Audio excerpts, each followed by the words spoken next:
Raider Nation. This is Tim and Tim with your Raider Newscast. Is everything okay? There's someone in my seat. What?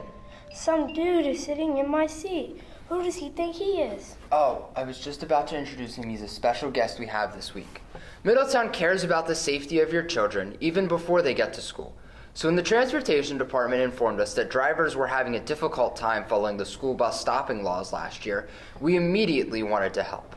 With us today is Marty Belleville from First Student Transportation. Thank you for joining us, Mr. Belleville. Thank you, Tim. And Tim, sorry about your seat, man. Oh, it's okay, Marty, buddy, old pal. Mr. Belleville, let's start with why obeying the bus safety law is so important. Well, in Pennsylvania alone, we transport over 1.5 million students on school buses, and they travel close to 400 million miles each school year. And unfortunately, we still have children that are getting, injured and or killed by motorists passing stop school buses. So definitely not something that is light of heart. Could you just give us a refresher course on what is in this bus stop law? Basically, every motorist must stop and at least 10 feet away, sometimes up to 20, 25 feet more. Make sure that they... I hate to interrupt you, but Tim, what are you doing? I made some visuals. I thought they would help. Here, Mr. Marty, I made these for you. Oh, these are great. We can use these. Awesome. Thank you, Timmy. Mm-hmm. All right, so we have our school bus here. All right, I'm coming up. Okay, we got a speeder going across there. All right, we got a car coming this way and a car coming this way. Once I turn my reds on, everybody must stop, all right? You've seen yellow lights and red lights, but as soon as those red lights come on, everybody must stop, okay? So that was you coming that way. Now, when you're coming behind me, okay, here, all right? If you're coming behind me, okay, I turn my reds on, you want to stop at least 10 feet back from the school bus itself there, okay? Okay, next, we got an intersection. Okay, go ahead and go back over there. You go here, and we'll pretend we have another car up over here. Oh, we got a nice little stop sign. Thank you, Tim.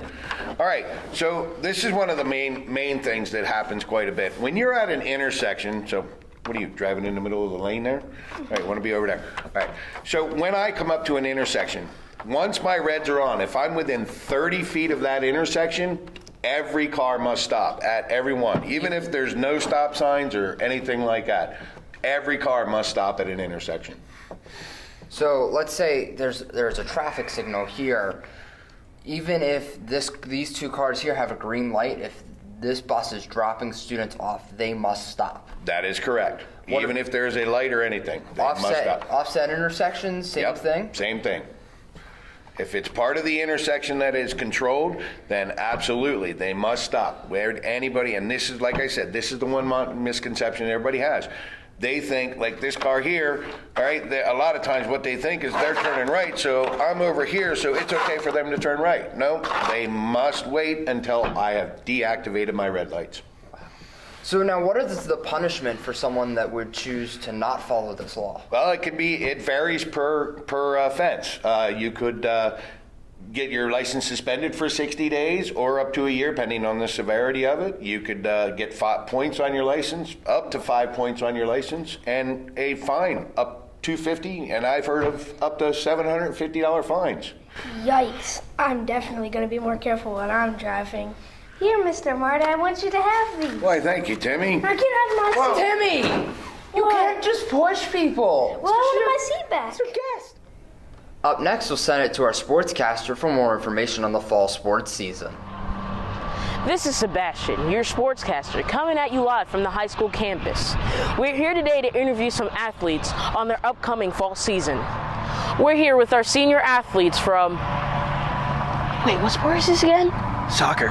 Oh, yeah, soccer. Anthony here is going to tell us about their first game. Our first game is at the Why I'm Missing tournament on September 1st. It's against Schuylkill Valley. Ben, tell us about your goals for this season. Well, I think our biggest goal is to return to playoffs this year, but hopefully come out with a win. But no matter what, I think we're all just looking to become closer as a family and become better soccer players. Next, we are here with two of our varsity field hockey players, Paige and Noel. Noelle, would you like to tell us a little bit about your first game? Yes, our first game's August 31st here at 4 p.m. against Eastern York. So Paige, I hear you guys could use some more field hockey players. What does it take to be a good player? It takes aggression, speed, agility, and most importantly, commitment and teamwork. We'd love to have you. We are even especially excited to have 2 new coaches joining us this year. Yeah, Coach! We're working hard! Come out and see us! Here we have our high school football players that are preparing for the 2018 season. Tell us where to see you in action at your first game, QB. Our first game is Friday, August 24th against Lower Dauphin at Hershey Park Stadium.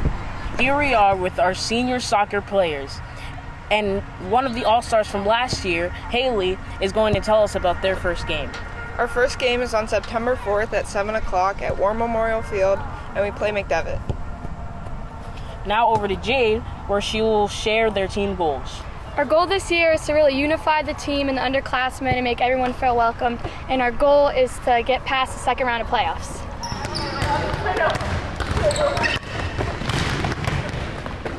And now let me introduce you to our 2018 girls volleyball team. Our first game is September 4th against Harrisburg High here at the high school gym at 6 p.m.